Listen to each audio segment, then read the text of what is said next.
Bom dia a todos. Esse é o nosso sexto painel de avaliação dos impactos do novo coronavírus no estado do Rio de Janeiro.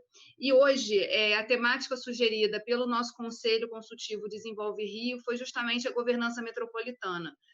Muitos dos desafios, né, de combate a essa pandemia ficaram evidentes nessa questão quando a gente analisa a conformação da nossa região metropolitana e as desigualdades que ela carrega. Então, a gente está trazendo aqui especialistas para falarem um pouco sobre que desafios são esses, né, nosso perfil de região metropolitana e o que precisa estar na agenda dos tomadores de decisão nesse momento tão crítico, né, e tão dinâmico. E aí a gente vai começar esse painel com o Leandro Damasceno. Ele é especialista em políticas públicas e gestão governamental no Rio de Janeiro, mestre em políticas públicas, estratégia e desenvolvimento pelo Instituto de Economia da UFRJ. Seja bem-vindo, Leandro. Eu passo a palavra para você. Bota só no... Tem que ligar aí o microfone. Obrigado, Geisa. Primeiro, agradecer o convite do fórum, né, para um assunto tão relevante, importante para o nosso Estado, e também dizer que é um prazer poder dividir esse painel, tanto com o Henrique quanto com o Vicente, né, que para mim são duas referências na questão metropolitana, né, uma dentro da gestão pública, outra na questão da participação da sociedade civil. Então, muito me honra poder fazer esse painel com essas duas pessoas que eu tenho muito carinho. Eu vou compartilhar aqui a apresentação, Geisa. Ela está um pouquinho extensa, mas eu vou tentar correr com ela para também não ultrapassar o tempo, tá? Mas ela vai servir como um norteador, né? Apenas para combinar com quem está nos assistindo, eu pretendo fazer uma visão geral, né, do que é a governança metropolitana, né? Tanto no Brasil e quanto no Rio de Janeiro, a retomada do planejamento metropolitano no Rio de Janeiro e as características da nossa metrópole, né?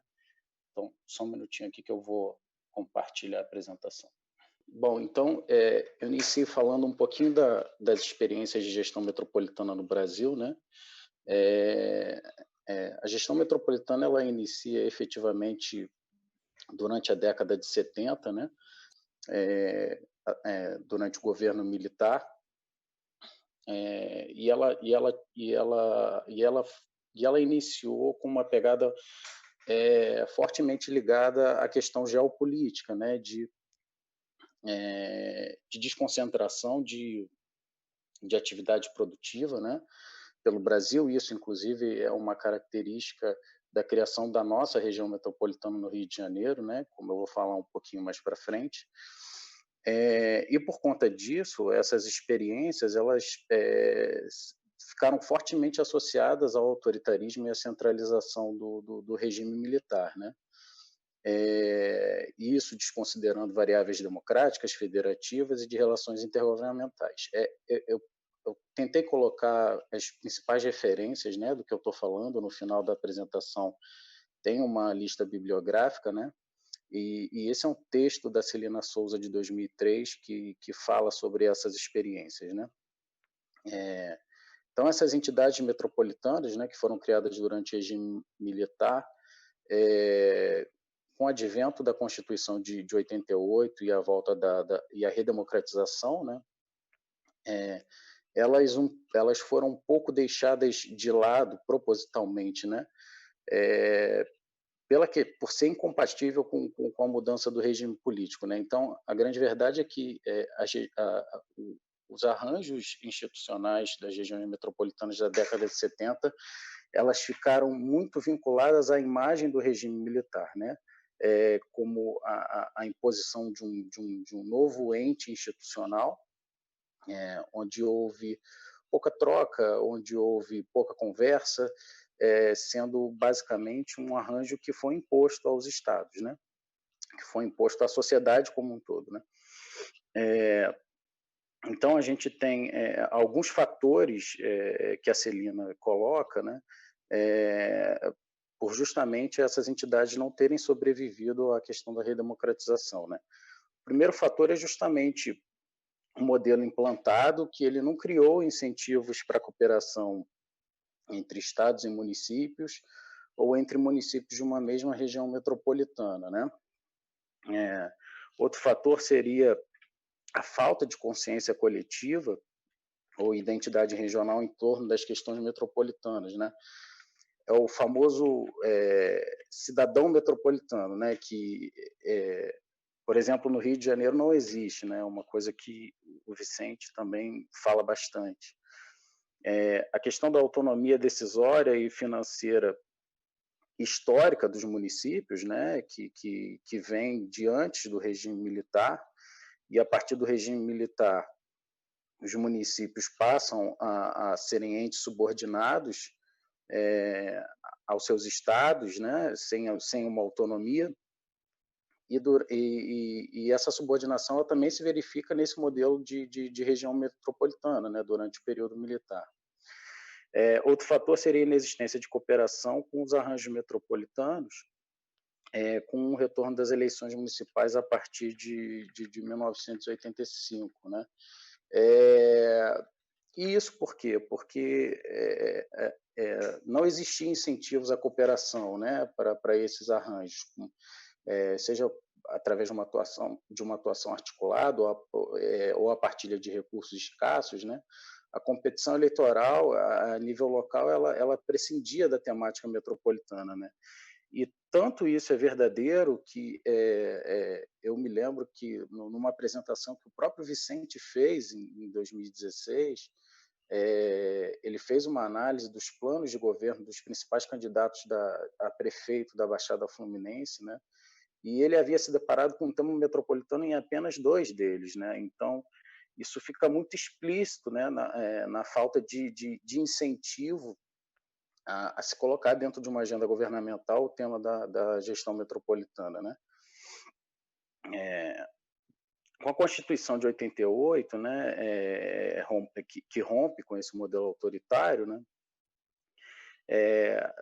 se privilegia uma desconcentração política e fiscal da União diretamente para os municípios, né? Os municípios voltam a ter a sua autonomia, né? E essa descentralização em direção aos municípios, ela acabou levando ao desmantelamento dos instrumentos de planejamento, gestão e governança metropolitana, né?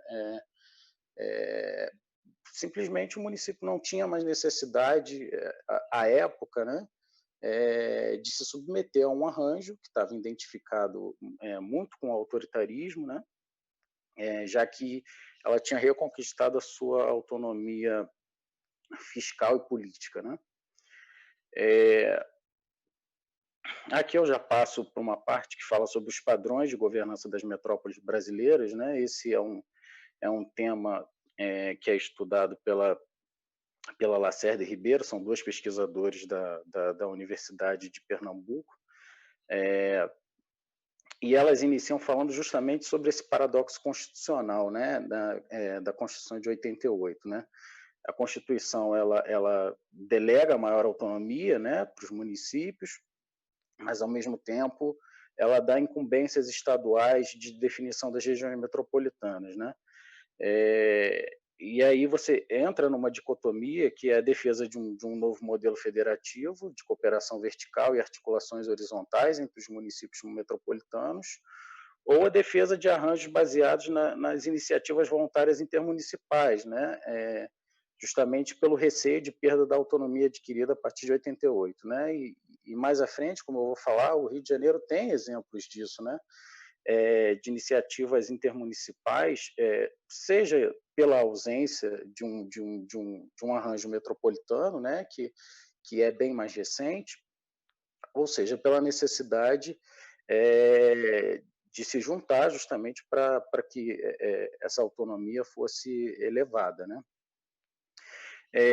Uma excessiva setorialização dos problemas comuns metropolitanos, né? Então, você não trata dos problemas metropolitanos de maneira integrada, né? Você acaba setorializando, né, essa questão. Mais na frente eu vou falar um pouquinho sobre isso também. O controle político sobre o município, né, dos prefeitos, das prefeituras, acaba impedindo o compartilhamento de ações com municípios vizinhos, porque você cria redundâncias de fruta eleitoral, né? Simplesmente o prefeito de um município ele não quer repartir o fruto eleitoral de uma ação, porque ele não está pensando de maneira integrada, ele pensa apenas a nível local, né, do município dele. E a perda de perspectiva de um desenvolvimento metropolitano integrado, já que você não tem diálogo entre os diversos planos setoriais, né?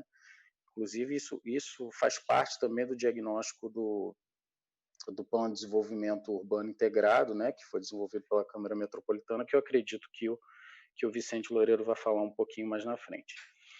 Bom, a Lacerda e a Ribeiro, elas definem 4 tipos preliminares de governança metropolitana, né, democrática. A primeira, que seria a clássica ou a tradicional, né, que é aquela decorrente do regime militar, né, da década de 70, onde segmentos das elites mantêm padrões de governança de forma patrimonialista e clientelista, né? Esses segmentos eles transitariam clandestinamente, né? E por fora do espaço democrático em nível institucional, né? Defendendo interesses eleitorais em causa própria ou de grupos econômicos, né? Essas características elas não são apenas num arranjo metropolitano, né? Aliás, elas se revelaram não apenas no arranjo metropolitano fluminense, mas ela foi a tônica que ditou até de maneira hegemônica a praxis, né, da política local e regional no Rio de Janeiro, né, no caso. O segundo tipo seria o que elas chamam de territórios democráticos populares, né, que é justamente com o advento da Constituição de 88, que seria a possibilidade de representação dos segmentos populares, né, da participação da sociedade civil, sem excluir de nenhuma maneira, né, as elites modernas, ou seja, o capital imobiliário, comercial, financeiro e o setor público, né, seria a tríade, né, sociedade civil, setor privado, setor público. Um outro tipo, que é o tipo da governança corporativa, né, que seria a associação entre o público e o privado nas formas de gestão compartilhada, e aí a gente está falando de instrumentos de concessão, instrumentos de parceria público-privada, né? E você, por último, teria a forma neoliberal, né, que seria um aprofundamento do terceiro tipo da governança corporativa, né, onde as articulações dos agentes econômicos se fazem diretamente por meio do mercado e esses agentes também passam a ocupar os espaços da política, né? E isso, de alguma forma, vai deixando menos importante, né, os instrumentos públicos, né, de planejamento metropolitano e as máquinas públicas que vão sendo desmanteladas, já que essa relação passa a ser direta, né? Então, esses sistemas instaurados na década de 70, com predomínio e comando da esfera estatal, né, orientados por princípios centralizados, com penetração de interesses econômicos e representação dos atores intrínsecos à cultura patrimonialista do Estado brasileiro. Esse é o primeiro tipo, né? Tipo clássico ou tradicional, né? E aí o que eu já falei sobre a Constituição de 88, que possibilitou o segundo tipo, né? Mas ainda assim as autoras indicam limitações, né? Como a participação da sociedade civil bastante limitada e residual, e acredito que o Henrique vai tocar nesse assunto, né? E a frágil capacidade deliberativa dos mecanismos de gestão, que aí eu já acredito que o Vicente vai poder falar melhor sobre isso, né?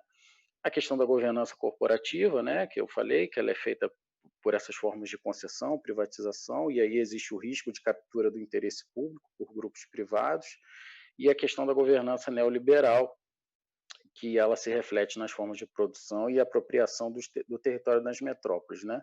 Como, por exemplo, especulação imobiliária e o consequente espraiamento espacial.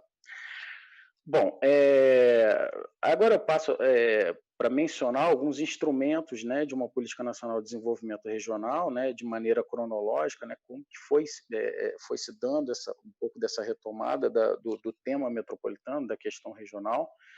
Então, eu coloco como ponto, né, dessa retomada a promulgação do Estatuto da Cidade, saiu errado aqui, em 2001, posteriormente a criação dos Ministérios da Cidade de Integração Nacional, em 2003, e aí a elaboração do primeiro PNDR, né, da Política Nacional de Desenvolvimento Regional, que trouxe algumas novidades, né, como uma nova abordagem da desigualdade regional, em múltiplas escalas, a complexificação da noção de desenvolvimento, nova abordagem das teorias centro-periferia, e uma nova conotação de urbanização dos grandes centros urbanos. Eu não vou passar por esses detalhes, até porque o tempo está curto, mas depois fica a sugestão para se procurar um pouco mais sobre o PNDR, que ele traz lições bem interessantes, né? Dentre essas lições, né, primeiro o fracasso, né? O PNDR ele foi frustrado nos seus dois principais pilares, né?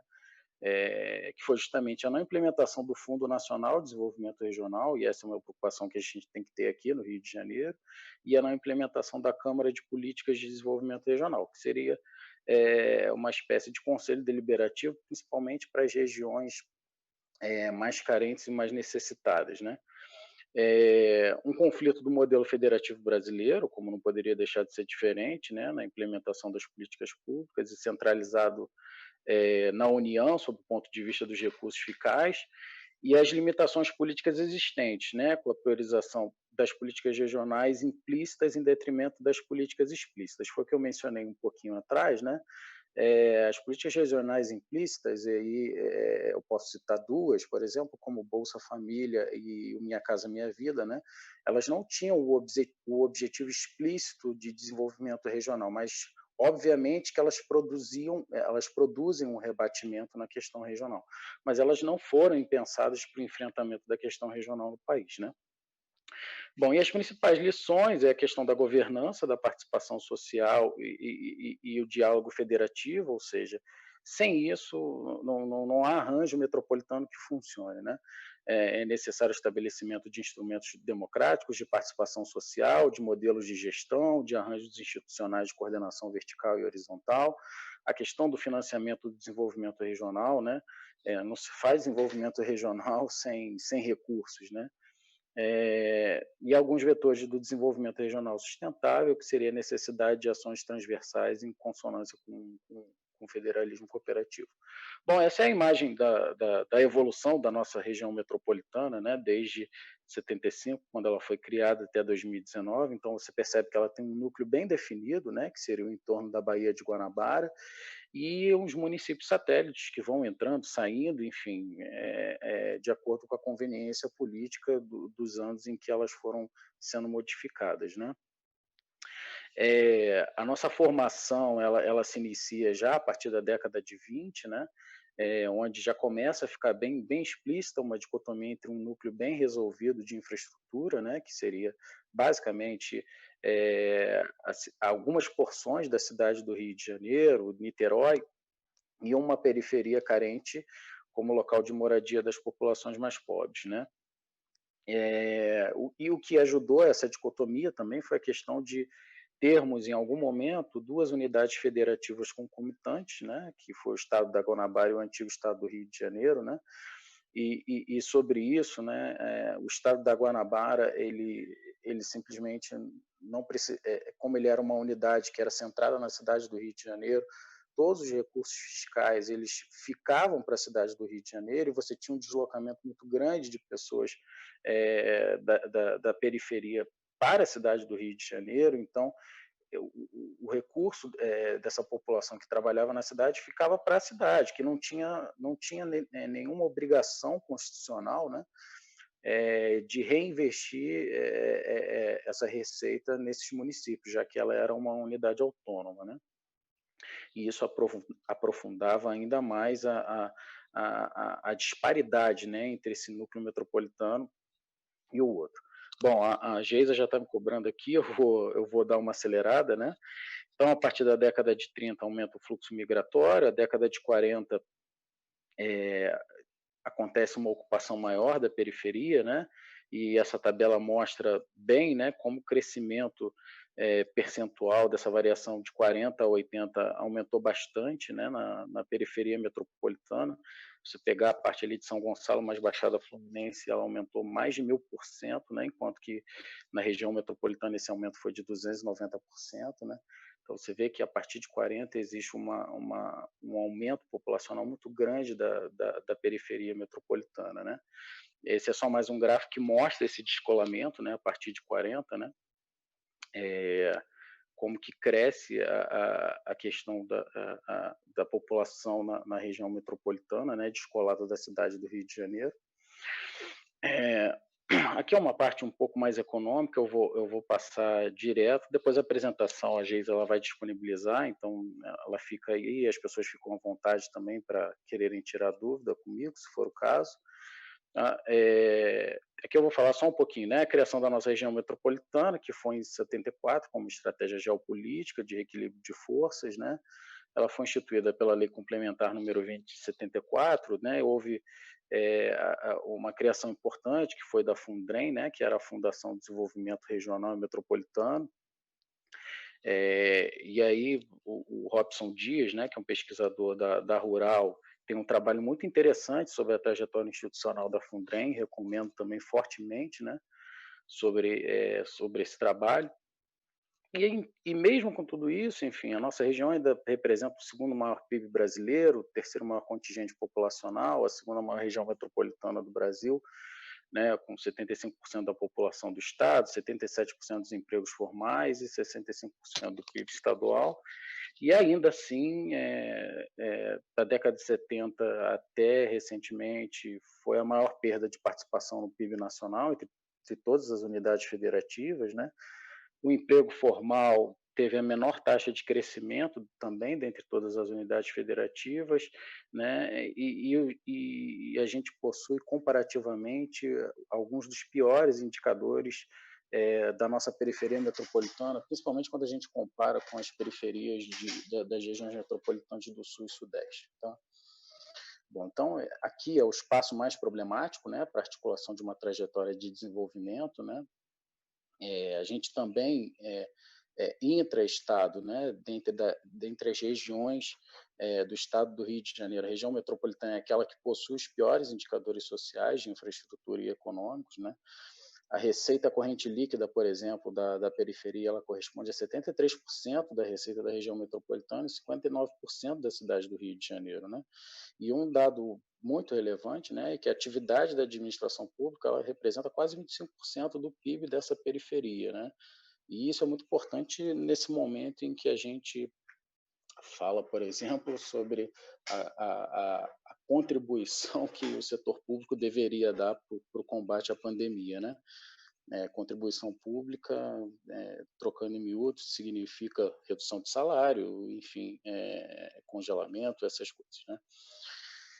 Bom, então, só rapidamente falando sobre a retomada do planejamento metropolitano no Rio, né, uma lacuna que foi deixada pela extinção da Fundrem e a inexistência de um novo arranjo institucional que não foi preenchido pelas secretarias de Estado nas suas funções setoriais, né, essa ausência de entidade metropolitana, como eu falei um pouco antes, né, acabou que ajudou a desenvolver estratégias próprias de articulação intermunicipal, né, como, por exemplo, o Conselho de Desenvolvimento Econômico da Baixada Fluminense, o CONLEST, o Fórum Comperj, né, e o distanciamento das administrações municipais em relação à questão metropolitana, que também é estimulado pelos conflitos político-institucionais entre o município do Rio de Janeiro e as demais prefeituras, né? A retomada do planejamento em ordem cronológica, né? Alguns fatos, né?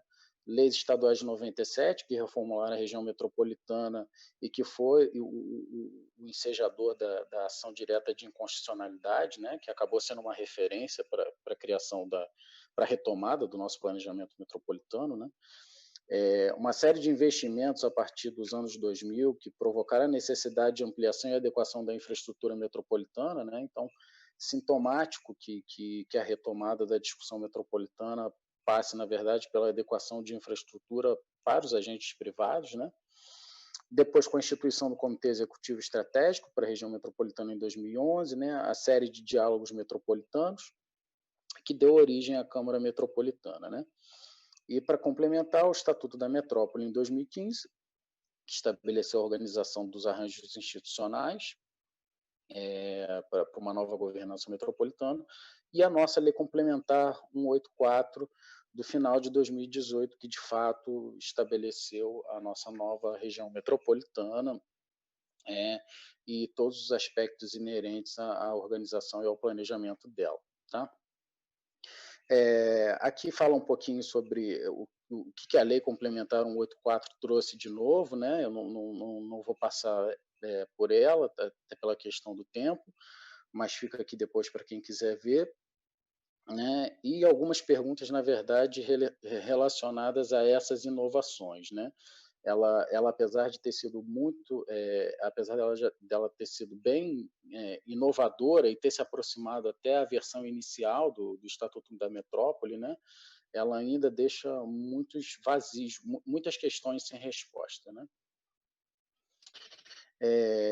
Bom, gente, aqui eu vou terminando. Apenas colocar alguns obstáculos para uma nova governança. Né? A governança clientelista como obstáculo, né? A questão daquele tipo tradicional ou clássico, né? Onde relações de compadrio, captura do interesse público por grupos privados, elas impedem que a gente tenha uma governança mais fluida, dinâmica e democrática. Né? A questão do conflito federativo, né? Da questão da autonomia municipalista após 88, que favoreceu essa obsolescência da discussão metropolitana. Né? A questão da nossa metrópole macrocefálica, né? Que também provém de uma identidade nacional da cidade do Rio de Janeiro, uma busca histórica por autonomia política dela, né? E que isso não produziu interesse em constituir um arranjo metropolitano. Né? A desigualdade regional, né, que acho que é o mote aqui dessa discussão, uma grande concentração econômica de infraestrutura na cidade e que produz um desequilíbrio extremo na distribuição de renda e dos indicadores sociais, né, entre as centralidades existentes e a periferia metropolitana. A fragilidade da nossa máquina pública, né, com baixa capacidade técnica de ações de cunho metropolitano e a nossa baixa capacidade de indução econômica.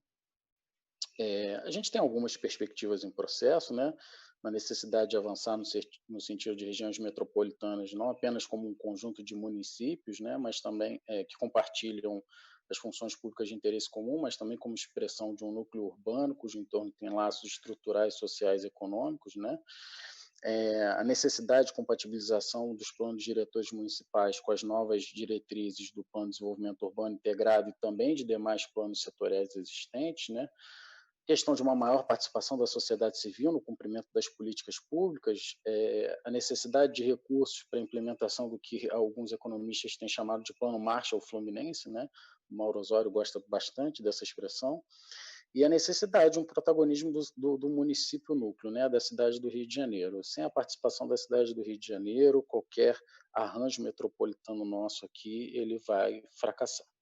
Então, eu coloco aqui no final algumas questões a se pensar, né, para a gente refletir para onde a gente quer ir e o que nós precisamos fazer. E, por fim, apenas uma reflexão, né, da Lacerda Ribeiro, né, que coloca que a governança metropolitana ela é muito mais uma questão política do que uma questão de modelo de gestão. Né? Dito de outra forma, reformas institucionais visando a transformar a organização do sistema de atores com o intuito de estabelecer ou reforçar o poder metropolitano podem favorecer a governança metropolitana. Mas se esse sistema político ele é concentrado ou disperso, ele é um elemento desfavorável à governança. Ou seja, é a questão de você ter realmente a questão de um arranjo institucional onde as três esferas elas possam conversar, os três entes, né, município, Estado e União, e também a tríade entre sociedade civil, setor público e setor privado. É isso. Aqui eu deixo as referências bibliográficas dessa apresentação e agradeço e deixo o meu e-mail aí para quem quiser trocar um pouco mais. Obrigado, Geisa. Obrigada, Leandro. Eu vou passar a palavra agora para o Henrique. Henrique está aí, Henrique Silveira, que coordena a Casa Fluminense e nesse momento aí também estava super ocupado, já teve a oportunidade de convidá-lo, mas no dia a gente não conseguiu, né, por conta aí de tantas demandas que têm ocorrido. Henrique, a palavra está contigo. Olá, Henrique Silveira. Olá, Geisa, pessoal, bom dia, tudo bem? Antes de tudo, eu queria agradecer o convite, né, para estar aqui.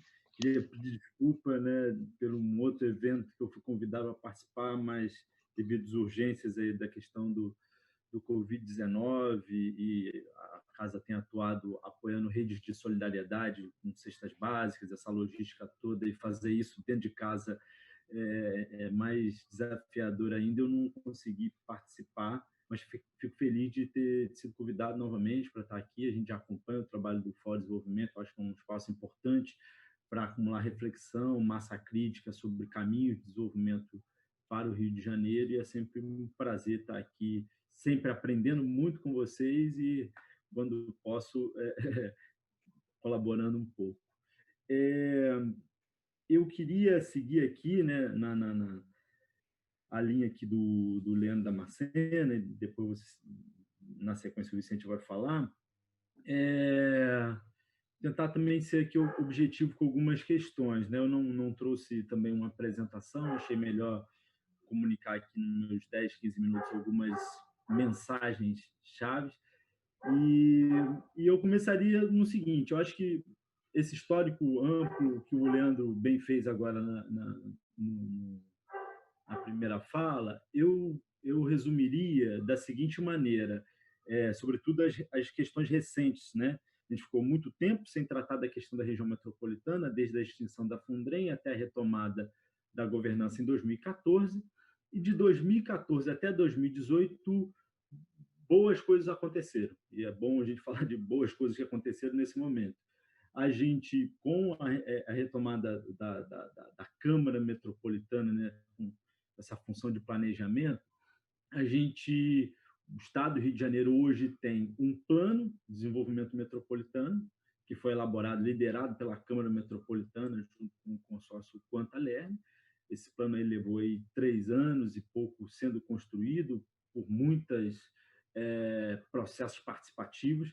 A Casa Fluminense colaborou em boa parte com esse movimento, de algumas posições diferentes. Em algum momento a gente sempre fazendo essa discussão internamente dentro da Casa Fluminense, porque essa é a nossa razão de ser, né? Pensar o desenvolvimento da região metropolitana a partir do corte da desigualdade. E a gente sempre teve boa interlocução com a equipe da Câmara Metropolitana. Então, sempre foi um espaço de troca de eventos que a gente fazia e convidava a equipe da Câmara, quanto também sendo convidado para colaborar com as discussões do plano, né? Ao longo desses 3 anos, a gente colaborou de diferentes maneiras, seja participando diretamente, em algum momento a gente colaborou com processos de facilitação dos encontros, né, junto com uma outra organização também chamada Carioteca, o ISER. Então, a gente se sente muito parte também desse processo de construção desse plano. Esse plano foi concluído e tem lá um conjunto, cento e poucas diretrizes para apontar esse caminho para esse desenvolvimento mais equilibrado, que possa ser capaz de adensar a nossa região metropolitana e reduzir desigualdades e, sobretudo, criar uma metrópole polinuclear, né? Eu acho que essa é a grande mensagem desse documento. Eu acho que isso é uma entrega importante em 2018. Em 2018, né, enfim, isso é fruto desses 4 anos, foi aprovada também a Lei da Governança, que também foi um processo super desafiador, né? O projeto de lei tramitou de 2015 até 2018 na LERJ, mais de 200 emendas, né? Vocês acompanharam muito bem isso, e esse processo culminou com a aprovação da lei no final do ano. E acrescentaria, aí tem também a questão da atualização da cartográfica, né, da região metropolitana, mas eu queria destacar um fato importante disso tudo, é que a gente chega ao final de 2018 com a discussão metropolitana mais lastreada no conjunto da sociedade. Se a gente ficou muito tempo sem discutir essa questão, esses 4 anos oportunizaram a possibilidade de a gente ampliar essa discussão dentro das prefeituras, das secretarias municipais, do setor privado e da sociedade civil. Então, sem dúvida nenhuma, a discussão que a gente faz hoje sobre região metropolitana é muito maior do que há 10 anos atrás. E isso não é um milagre que aconteceu, é fruto do esforço de pessoas do governo do Estado, né? Normalmente o Vicente liderando esse processo aí nos últimos anos, gera para a gente uma massa crítica hoje para olhar para frente. Então, eu acho que isso foi o que aconteceu, até para a gente poder olhar para frente, em resumo, do nosso ponto de vista aí. Plano, lei de governança e discussão mais lastreada no conjunto da sociedade. E a gente teve aí no ano passado o primeiro ano do governo Witzel, né? E eu queria destacar alguns pontos que um pouco vão dando a tônica de como essa discussão, esse lastro que esse governo novo recebeu da metropolitana, como ele foi um pouco conduzido. A primeira reunião da Câmara Metropolitana de 2019 foi logo em fevereiro. Ela aconteceu no contexto das chuvas, né, de todo o verão que a gente tem. Teve chuvas, teve deslizamentos e mortes. E, a partir desse cenário, o governador convocou lá o conjunto da região metropolitana para falar, né, da questão habitacional, né? Que a gente precisa ter mais qualidade nas habitações, tirar as pessoas das áreas de riscos, essa discussão. Não houve tantos desdobramentos com relação a esse tema específico, mas foi uma primeira chamada pública que foi importante de juntar ali e mostrar que esse espaço de governança ele é capaz de se colocar. Outro fato relevante no começo do ano passado foi a própria LERJ, né, que é a casa com a qual esse fórum está ligado, a criação de uma comissão especial para acompanhamento da implantação da Lei 184 de 2018. Então, outro fato relevante, porque a LERJ não só aprovou a lei, mas passa a ter uma comissão ali expressiva de deputados e com a participação da sociedade, né, para acompanhar a implementação da lei. Então, notícias interessantes ali do começo do ano de imaginar que essa agenda iria, com toda a dificuldade que ela tem, ser caminhada para frente. O que a gente acompanhou na sequência foram fatos que não foram muito interessantes, sobretudo para a sociedade civil, para o grupo que acompanhou essa discussão ao longo dos 4 anos, né? Ao longo do mês de abril, já tinha um novo diretor executivo, era Luiz Fernando Panelli, na ocasião. Ele, com orientação do governo do Estado, um pouco queria anular o resultado da primeira conferência metropolitana que aconteceu em 2018. Né? Como eu falei, essa discussão lastreada da região metropolitana, ela teve, eu posso dizer aqui, um ápice, que foi com a realização da primeira conferência, que a gente um pouco amarrou ali o sentido político desse plano que estava sendo concluído e o compromisso da sociedade, dos atores políticos em levar ele para frente. Naquela ocasião, foi eleito um conjunto de 18 representantes de movimentos populares, da sociedade civil, para continuar acompanhando, já que esse pessoal acompanhou na elaboração e a continuar acompanhando. Houve um primeiro movimento do governo do Estado de anular o resultado daquela reunião e convocar uma outra para eleger as pessoas. A LERJ se manifestou por meio da Comissão Especial da Região Metropolitana, um pouco questionando o governo do Estado, pressionando ali, né, com comunicações diversas, e esse primeiro movimento de afastamento dos membros da sociedade civil que foram eleitos na Conferência Metropolitana, ele foi suspenso. Né? O governo do Estado, a Câmara Metropolitana, não atuou mais nessa direção. No entanto, o então diretor executivo caiu, né? Foi desligado, e outros também técnicos importantes também foram desligados um pouco nessa ocasião. Né? Cito aqui o Firmino, né? Que era o diretor da área de saneamento, uma pessoa que entende muito, um funcionário do governo do Estado, né? Ninguém nomeado, um funcionário do governo do Estado, já assumiu diversos cargos de gestão ambiental, conhece tudo de saneamento, conhece em detalhes o plano metropolitano, era a pessoa mais capacitada, do meu ponto de vista, para conduzir a agenda de saneamento super complexa, e essa pessoa não faz mais parte da Câmara Metropolitana. Então, a gente foi vendo nesse começo um processo de tanto afastamento da sociedade civil que tinha acompanhado até então, quanto também um processo de desligamento de técnicos que já estavam presentes, né? Uma espécie de esvaziamento da Câmara Metropolitana. Pois bem, no ano passado houve a eleição do Conselho Consultivo, né? O governo do Estado convocou, então, esses membros que foram eleitos na Conferência Metropolitana, junto com representantes do Executivo, do Legislativo e do setor privado, que são os entes que compõem o Conselho Consultivo, conforme diz a lei, Foi feita uma eleição naquela ocasião para quem ia conduzir a presidência desse conselho consultivo, que tem o papel de assessorar o conselho deliberativo na tomada de decisão. Naquela ocasião, um grupo da sociedade civil, e eu fazia parte, se candidatou para a presidência desse conselho, né? Formou-se uma chapa comigo, né, da Casa Fluminense, junto com a Marília, que era representante da Prefeitura de Niterói, contra uma chapa do então secretário Juarez Fialho, secretário de Cidade do Governo do Estado, e um representante da SEDAI. A chapa da sociedade civil ganhou a eleição para a presidência, então ia ter ali a responsabilidade de conduzir esse conselho e assessorar o conselho deliberativo. Então, acho que foi um ponto positivo, né? Um pouco reconhecendo o papel de quem já vinha acompanhando essa discussão desde 2014. Em setembro, o governo do estado se reúne, né? A Câmara Metropolitana se reúne com, né, o governador e os prefeitos. Ali, o governador toma a decisão de anular a reunião, né, do Conselho Consultivo, que tinha eleito a presidência, né? Eu estava na presidência até então. Decide não só anular aquela reunião, como decide excluir esses representantes do Conselho. Então, a gente saiu de uma condição de presidência do Conselho para não membro do Conselho.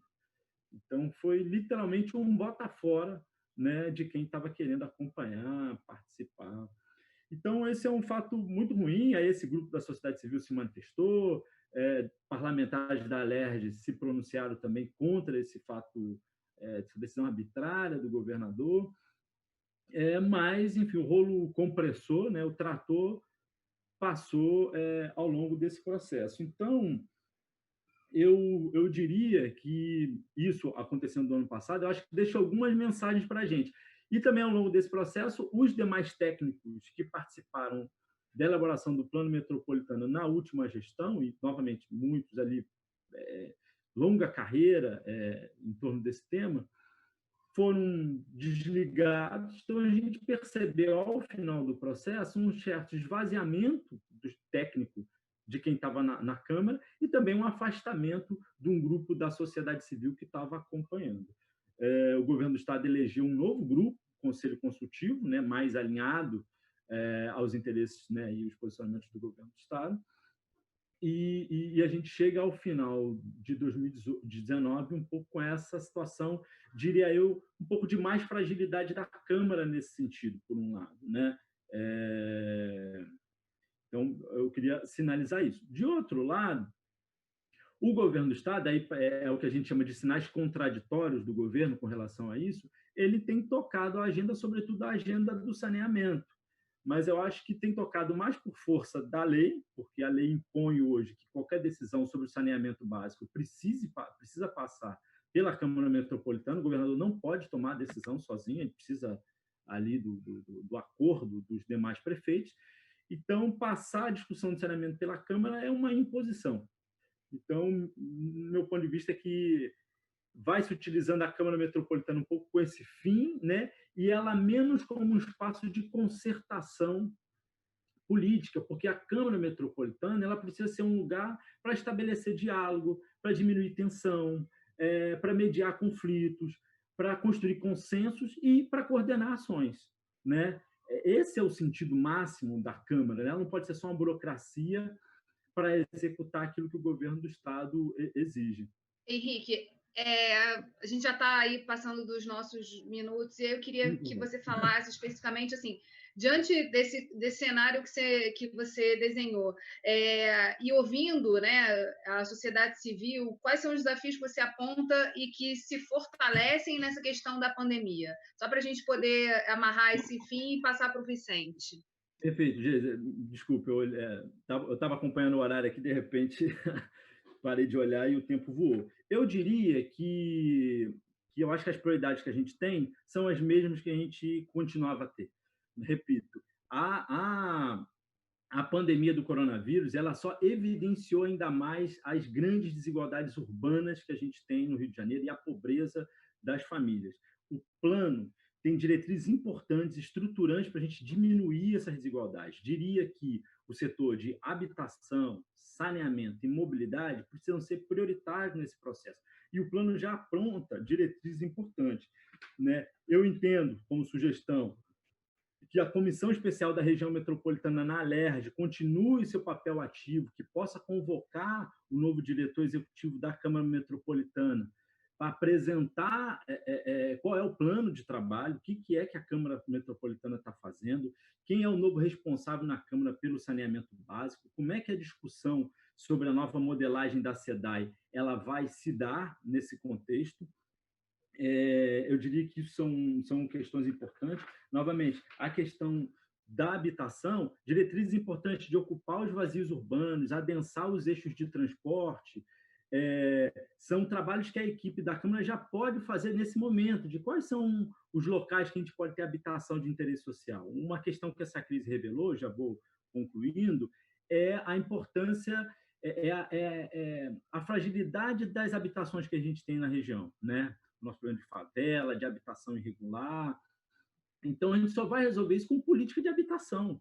Se não houver política de habitação, a gente vai ter igual o caso de Muzema, onde a própria milícia vai construir imóveis para vender para a população. Se o Estado não é capaz de oferecer imóvel de interesse popular, moradia de interesse popular, em áreas onde já tem infraestrutura urbana, a gente vai continuar a expansão desenfreada, a gente vai ter um avanço da milícia na provisão de habitação e a gente vai caminhar para piorar ainda mais a situação. Então, o Estado precisa assumir sua responsabilidade e, em diálogo com a Alerj, por exemplo, vincular a receita.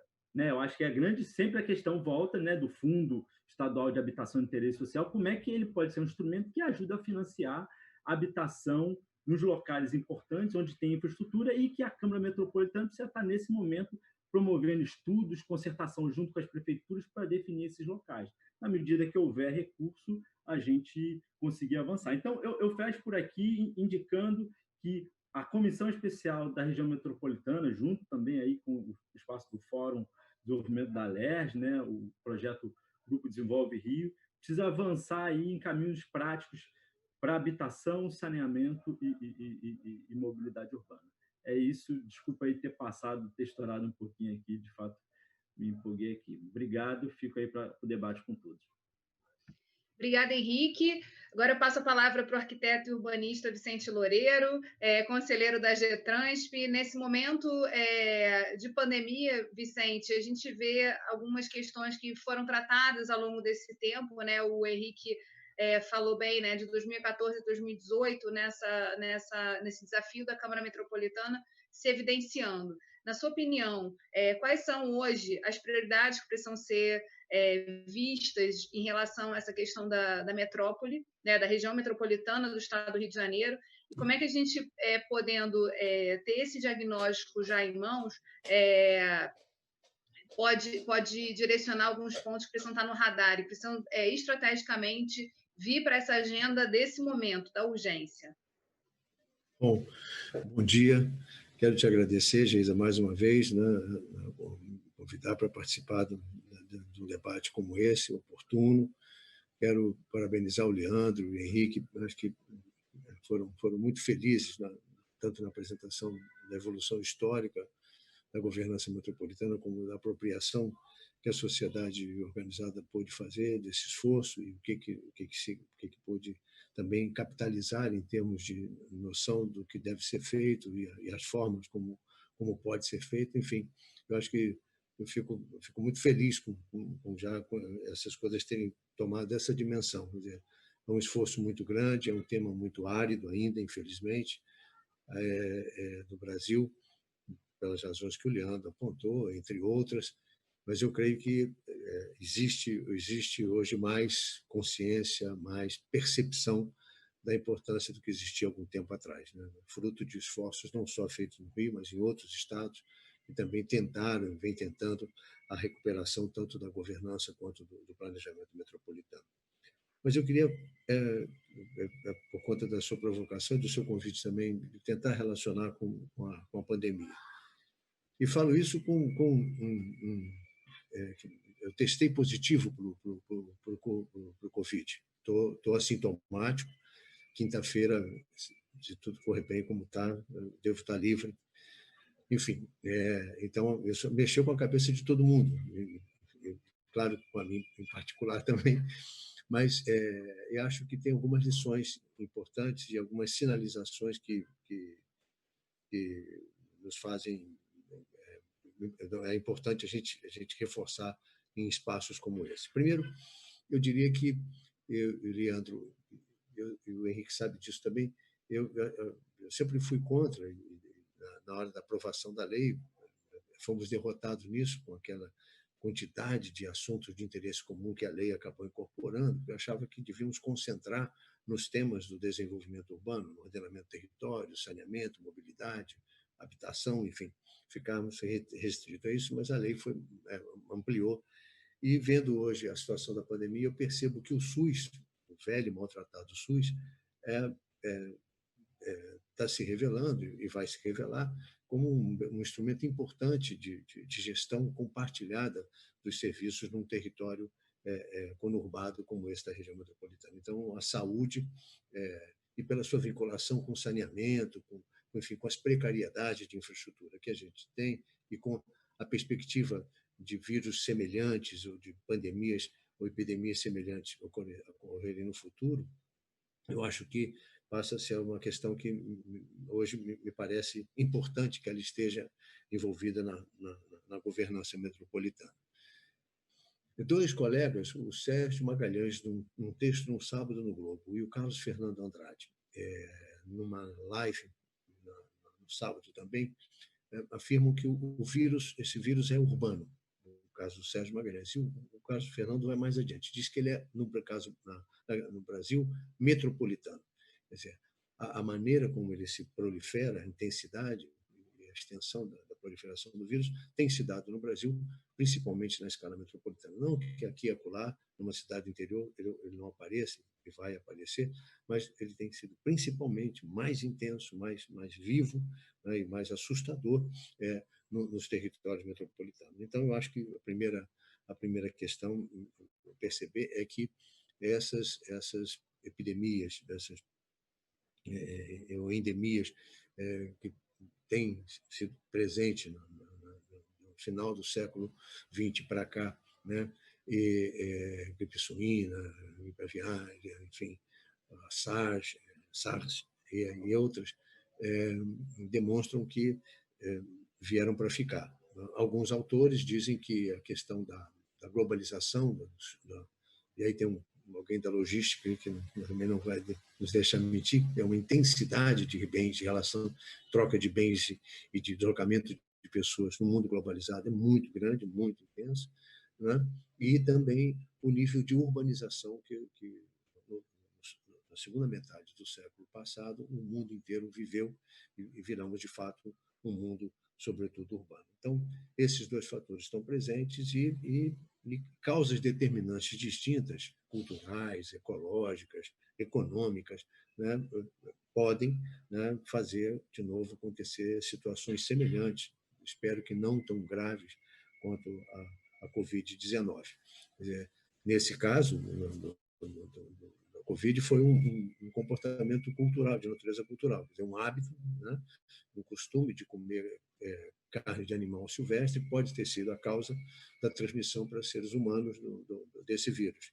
E as condições, né, da urbanização intensa e das relações econômicas também globalizadas, né, como nunca na história, né, geraram isso que a gente tem assistido, essa disseminação por todos os cantos do mundo.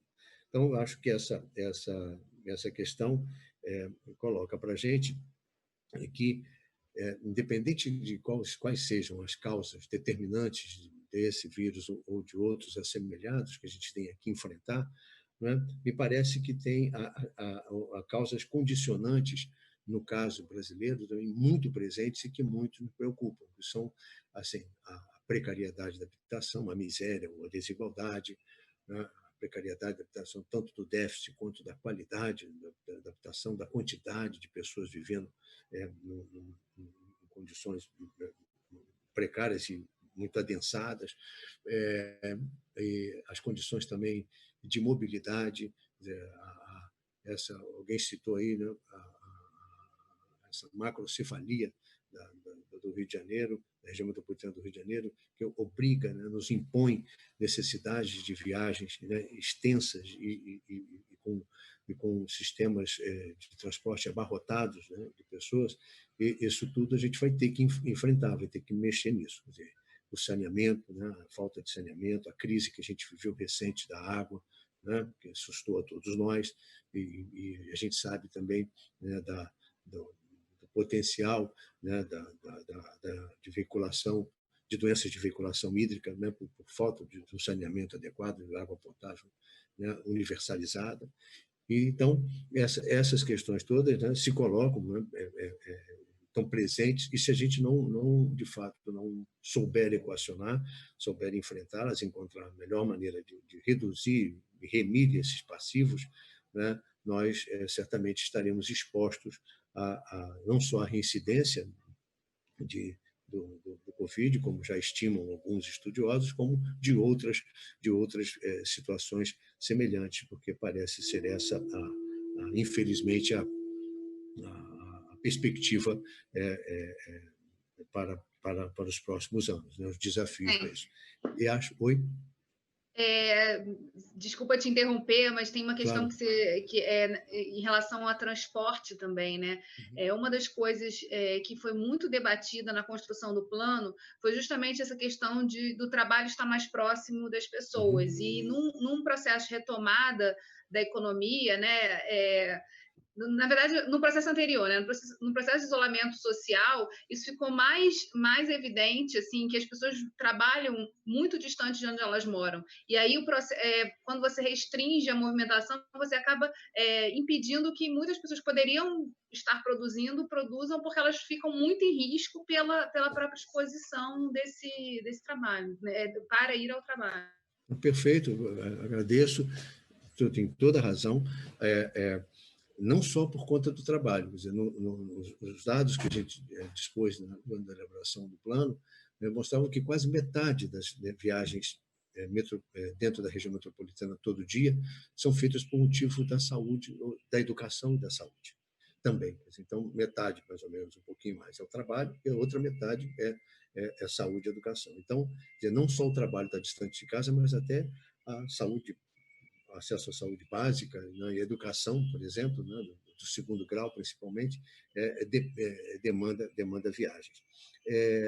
Algumas cidades do mundo, algumas metrópoles, assim, com um nível de desenvolvimento mais elevado e com perspectiva de construção de uma qualidade de vida ainda melhor, têm definido como meta a síntese, por exemplo, Melbourne, né, só para citar um exemplo, que no futuro eles querem construir uma condição de que as pessoas estejam a 15 minutos a pé das suas necessidades básicas elementares.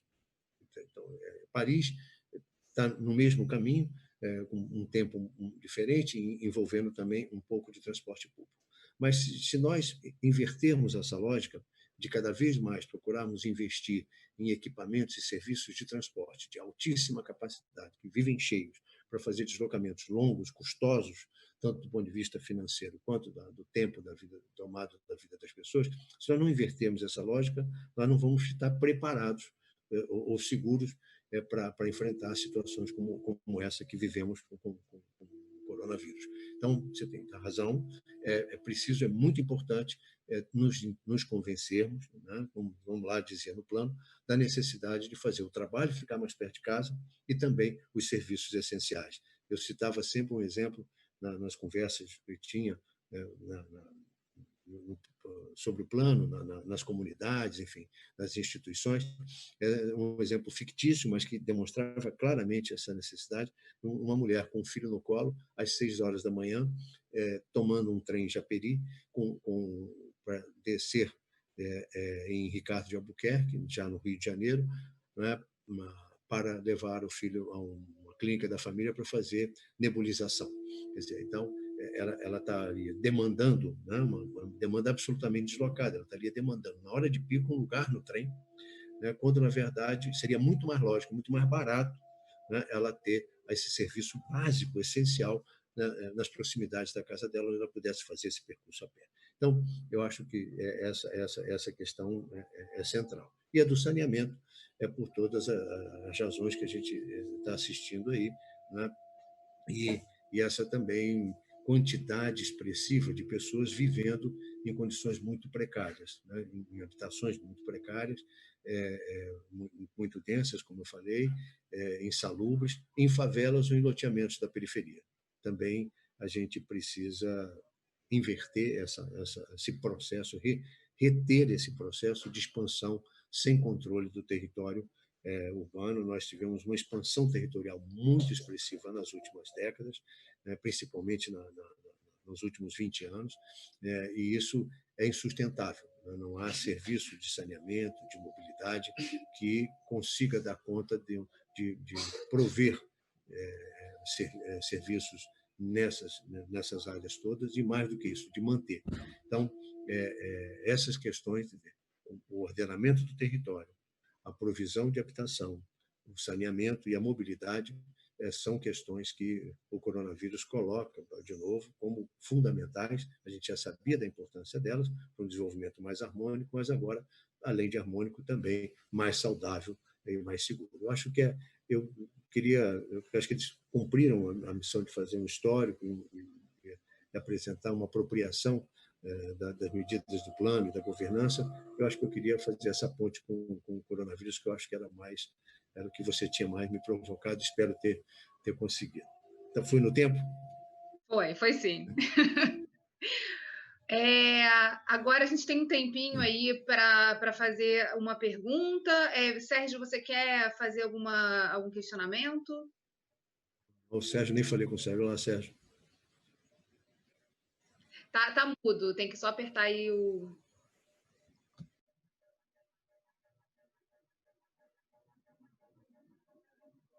Tá escutando? Tá ok. Tá ok? Tá. Não, eu gostaria de fazer algumas considerações, né? Parabenizar aí o Leandro e o Henrique pela apresentação, por todo o histórico que vocês deram com relação à gestão, né, metropolitana, governança, esse fechamento aí do Vicente Loureiro também, fazendo essa relação com o Covid, né?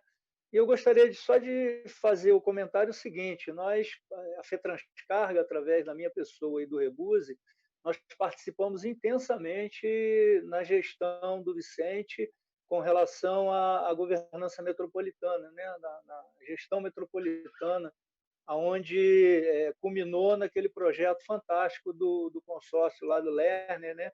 E pena que nós não tivemos a continuidade que a gente gostaria.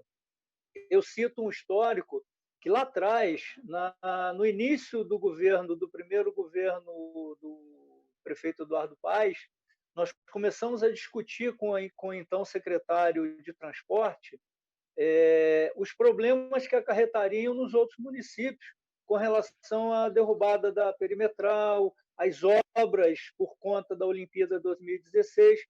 E, por incrível que pareça, naquela época, eu acho que foi 2014, se eu não me engano, o secretário de Transporte do município do Rio de Janeiro não conhecia o secretário de Transporte de Niterói, não conhecia o secretário de Transporte de Caxias, sabe? Então, a falta de interação, era total, né? O Vicente está rindo porque ele participou disso nessa época, e a gente vinha trabalhando, logicamente, com o viés da logística, para que essas pessoas se falassem, porque a gente precisava dessa integração. O transporte de carga, ele vem, o Brasil inteiro passa pelo Rio, mas a gente tinha as estruturas logísticas nesses municípios que afetaria bastante. Nós tivemos uma briga grande com relação à utilização da Avenida Brasil do caminhão. Como é que o caminhão ia chegar no porto?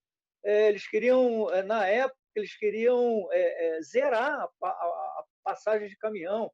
Foram discussões e mais discussões, reuniões com o gestor da Olimpíada, que agora eu não lembro o nome dele, participamos de várias reuniões em diversos locais. Então, o trabalho da gestão metropolitana, com o Vicente à frente, com toda a equipe, foi um trabalho fantástico, um trabalho super profissional, escutando todos os entes, escutando todo mundo, todos os especialistas. O próprio Henrique, né, fez o comentário que ele participou também ativamente. Então, foi um trabalho muito legal, muito construtivo, para que a gente olhe hoje e viu que nada aconteceu, né, quando houve a mudança do governo. A política tem isso de ruim, muda o governo e muda todo mundo e para tudo. Então, isso a gente gostaria, né, que a Alerj, de alguma forma, ativasse de novo, jogasse uma lenhazinha nessa fogueira para que volte essa gestão, né, porque tem vários itens que estão precisando muito, como o Vicente colocou, é o saneamento, é a mobilidade, né, tanto de passageiro como de carga, porque nós, na FETranscarga, a gente fala só do caminhão, mas a gente participa de diversos grupos, de diversos conselhos, Firjan, Associação Comercial, Alerj, onde a gente fala de todos os modais, não só o transporte rodoviário de cargas. Isso aí é um facilitador para nós também. É como foi colocado, o funcionário de uma empresa que precisa de se deslocar num ônibus interestadual para vir trabalhar, no transporte de carga, que é essencial, ele está sendo tolhido, ele está sendo prejudicado, alguns não estão conseguindo vir, ônibus lotados, onde a segurança física do funcionário está em risco. Se alguém for positivado dentro de uma empresa dessa, olha o caos. Então, isso tudo a gente precisa rever, e eu acho que o Fórum Permanente, né, tem um papel fundamental para que a gente, após essa pandemia, após a gente sentar poeira, volte de novo essa gestão metropolitana, porque não adianta, uma ação da cidade do Rio de Janeiro prejudica diversos municípios. Como é que Niterói se desloca se houver um fechamento de uma via da Avenida Brasil? Como é que Caxias se desloca se houver esse fechamento? Então, tem que ter essa interação, né? Um secretário de transporte da cidade do Rio, do município, ele não pode tomar uma ação isolada porque ele vai prejudicar outros municípios que estão no entorno. E aí, pegando esse gancho, Sérgio, que você aponta, né, da necessidade dessa gestão estar articulada entre os municípios, não só pela proximidade, mas pela própria dinâmica econômica, eu encaminho uma pergunta para vocês três, para a gente dar prosseguimento, né, e ao encerramento desse painel. O Vicente bem colocou aqui as temáticas que se evidenciaram por conta da pandemia, né? A saúde como sendo uma questão metropolitana, que até ele resistiu um pouco durante a construção, mas que hoje ele percebe a importância desse tratamento, habitação e saneamento. Eu estou esquecendo de mais algum, Vicente? Mobilidade. Mobilidade, né? Claramente mobilidade. Pegando esses 4 pontos, o que a gente precisa colocar de fato, assim, como prioridade, radar, o que precisa ser organizado, né?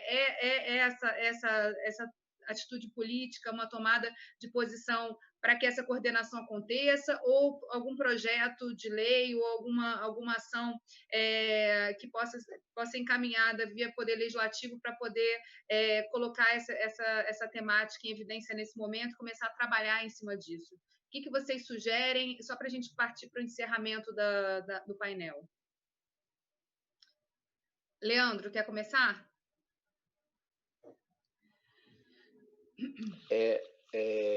Acho que do ponto de vista histórico, né, e das experiências que eu procurei mostrar rapidamente ali, mas as experiências que a gente tem, obviamente que todas essas temáticas que o Vicente levantou, o Henrique, o Sérgio, são importantíssimas, mas sem uma concertação, né, dessa governança metropolitana, dificilmente a gente vai conseguir discutir qualquer uma dessas ações, né?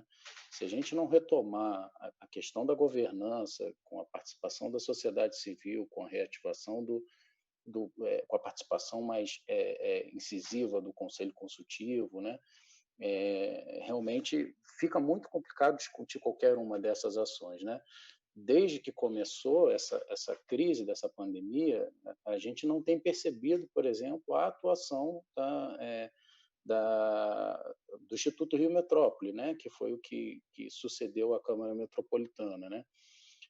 E como o Vicente colocou, a saúde é um assunto, essa pandemia, na questão da saúde, ela é um assunto estritamente metropolitano. Tudo bem que a saúde ela se organiza de uma certa forma já bem definida, né, pela Constituição, nos municípios, Estado, União, A Secretaria de Saúde, ela própria tem um arranjo regional próprio, né? E eles se organizam em torno do SUS. Mas é isso, o grande impacto está se dando e vai se dar na região metropolitana, né? Eu chamo a atenção até por causa de Caxias, né? Caxias é uma bomba relógio prestes a explodir, né? Seja pela questão da concentração populacional, seja pela demora das medidas que a prefeitura lá tomou, né? E a gente já vem percebendo um aumento bem expressivo no número de casos confirmados, né?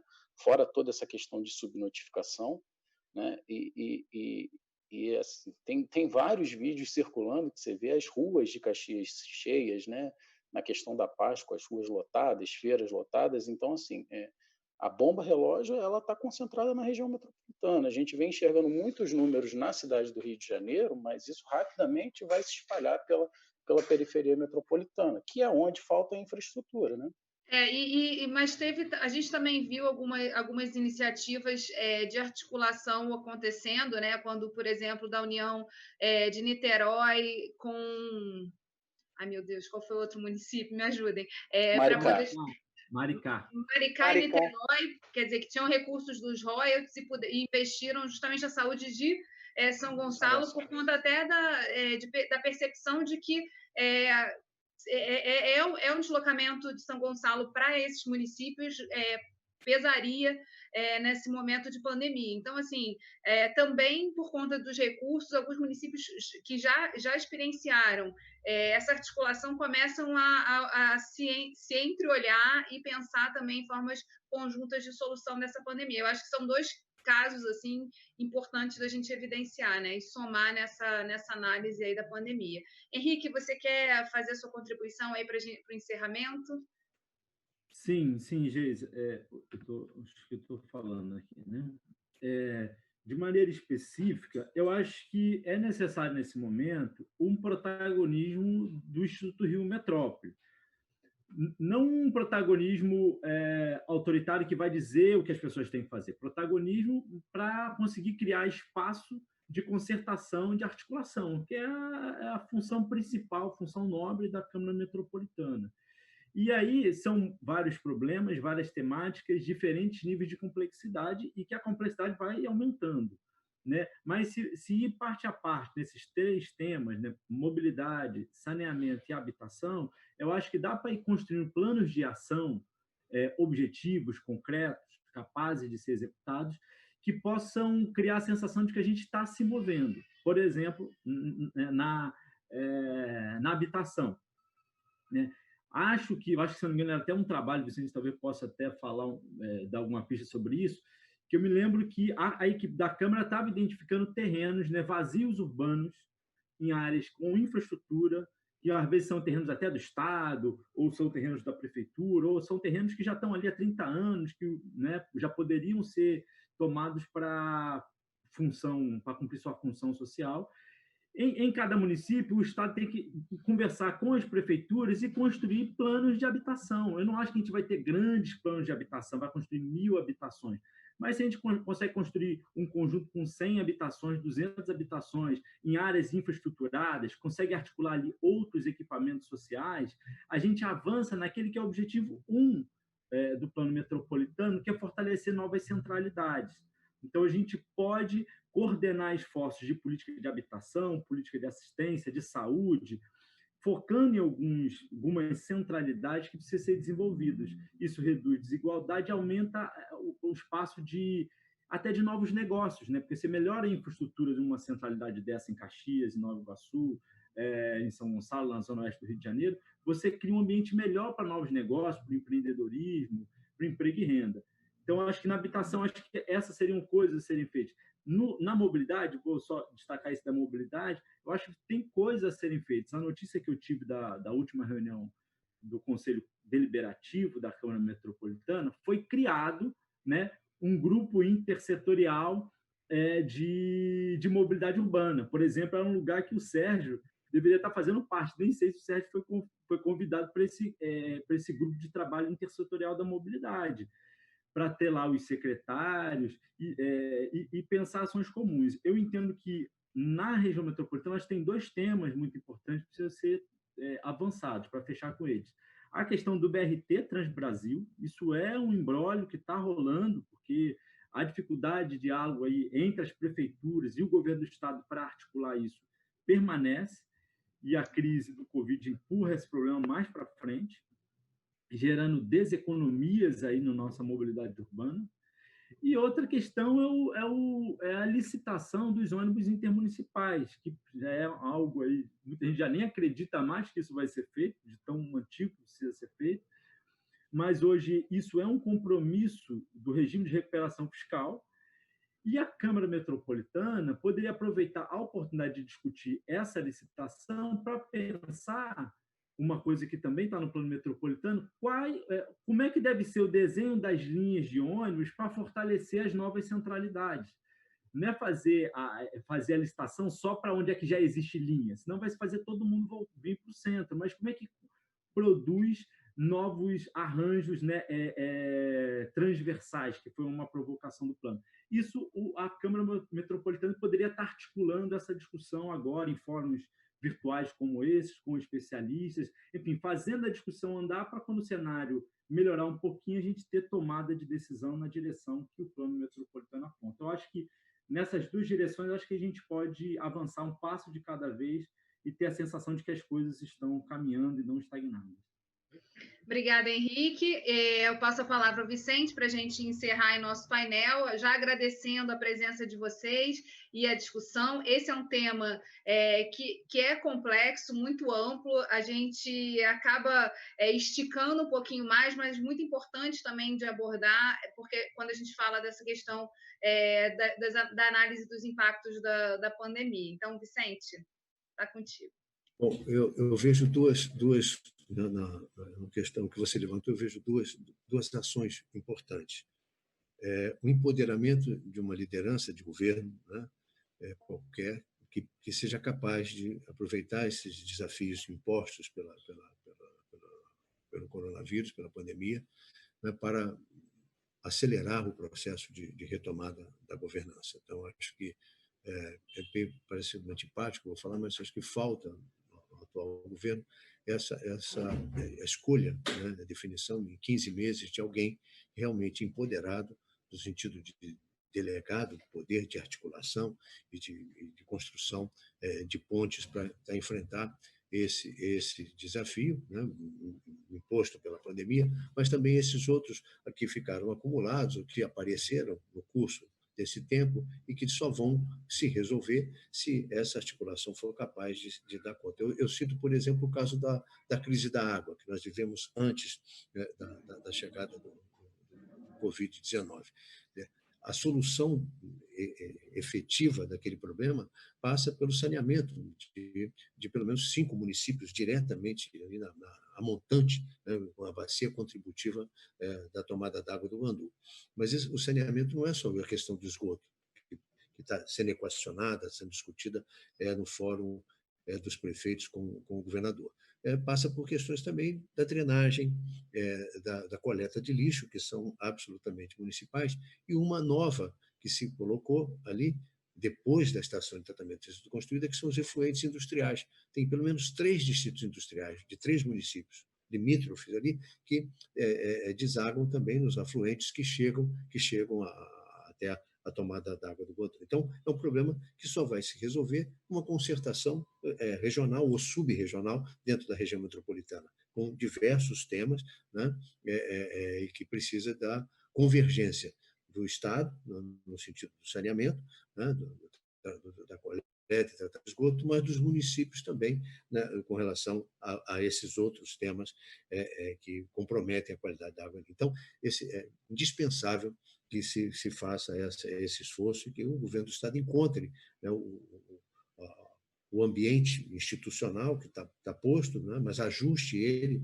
às suas diretrizes e coloque para rodar e, de fato, indique uma liderança da estrutura de governo empoderada, com delegação efetiva de poder para gerir essas questões.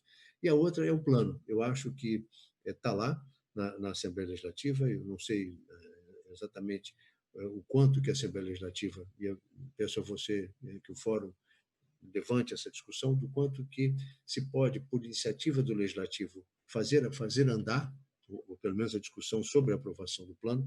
Eu acho que são as duas questões. Eu acho que o plano transformado em lei, ele ajuda, ele não só ele se corporifica como um instrumento, né, porque ele vira lei estadual, e ele vai sinalizar para os municípios, que todos vão ter que atualizar seus planos diretores, ou fazer seus planos de mobilidade, ou de saneamento, de habitação, seja lá o que for, mas com um plano institucionalizado, né, reconhecido por lei, eu acho que essas atualizações e ajustes ficam mais fáceis, ou ficam mais calibrados com a presença efetiva do plano como lei. Então, são essas duas questões que eu diria que, para mim, estariam na pauta para a gente retomar, de fato, o planejamento e a governança da região metropolitana. E agradeço muito a oportunidade aos colegas, ao debate muito, muito rico, muito oportuno. Um abraço ao Sérgio, né, também um parceiro de longa data, e a você também, muito obrigado por essa oportunidade mais uma vez. Pensei que você se vê livre de mim, mas... Não. A gente precisa estar sempre próximo das pessoas e continuar reunindo, né? Para poder falar sobre as temáticas, evidenciar esse caminho. Hoje de manhã eu recebi uma poesia do Fernando Pessoa, né, que chama Depois de Tudo. Eu acho que, para encerrar esse painel, eu vou falar um pouco de poesia. E essa poesia ela diz assim: de tudo ficaram 3 coisas. A certeza de que estamos sempre a começar, e a gente falou disso aqui entre parênteses, né? A certeza de que é preciso continuar e a certeza de que seremos interrompidos antes de terminar. Portanto, devemos fazer da interrupção um caminho novo, da queda um passo de dança, do medo uma escada, do sonho uma ponte e da procura um encontro. Então, muito obrigada por vocês participarem desse momento comigo. Vicente, se cuida aí, positivo de Covid nessa luta. E muito obrigada. E a gente continua nessa série de painéis aí, vamos reunir, vamos falar também da questão do teletrabalho, que é um desafio para a gestão pública que se impôs nesses momentos, e tem outras temáticas aí que estão se desenhando, e a gente vai continuar nos encontrando aqui nesse ambiente virtual. Então, muito obrigada. Geisa, você me permite, para finalizar, você me permite? Sim, só a minha sugestão é na mesma linha do Vicente e do Henrique, né? É que o plano seja aprovado e que, para a gente chegar no fim, a gente comece a executar esse plano. São várias ações, como o Henrique comentou, são ações pontuais, onde tem mais de 100 ações ali no plano, que pode ser começado a ser desenhado e colocar na prática, né? Saneamento, moradia, o transporte, a mobilidade. Então, eu acho que o plano está ali, está pronto. Então, é só ter alguém que tenha capacidade de gestão e de tocar esse assunto na Câmara Metropolitana. E quanto ao Covid-19, o nosso setor de transporte está se movimentando bastante, viu? Vicente, a Geisa tem acompanhado, o Leandro e o Henrique. A gente está... O SESC Senat são as unidades social e de ensino do nosso setor de transporte. Foi o único estado que não parou. Nós mantivemos as nossas unidades abertas, atendendo somente emergência odontológica, emergência de fisioterapia, não o atendimento diário. E hoje mesmo, essa semana, a gente está finalizando um trabalho na rua, onde a gente está em Japeri, está na Ecoponte, está no Terminal de Caxias e está na Balança de Resende, fazendo ações para os motoristas de caminhão, tanto autônomos como de empresas, entregando kit de higienização, ensinando como é que ele deve proceder, dando algumas orientações. Então, a gente vem trabalhando muito. No Brasil inteiro, a gente já atendeu mais de 100 mil motoristas de caminhão. No Rio de Janeiro, ultrapassamos os 10 mil nessas 2 semanas aí de trabalho.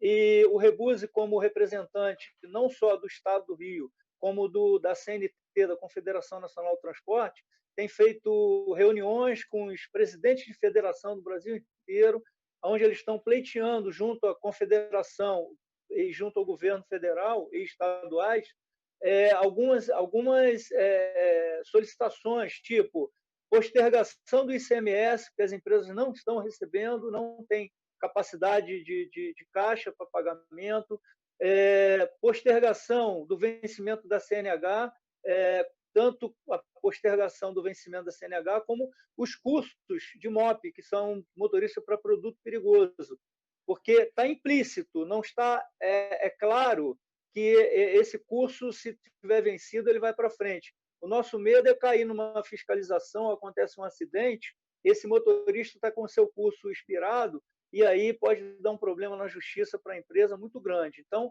a gente está atuando em diversas frentes com relação ao setor de transporte, a gente está trabalhando muito, porque é uma do mercado essencial é o transporte de carga, né, para não deixar desabastecer, e a gente está trabalhando, rodando o Brasil inteiro. Apenas, só para vocês terem ideia, o transporte rodoviário de cargas, apenas 3% cresceu durante essa pandemia, que é justamente aquele setor direcionado que trabalha com agronegócio, que transporta mercadoria. O restante tem empresas que já caíram aí 90% do seu movimento.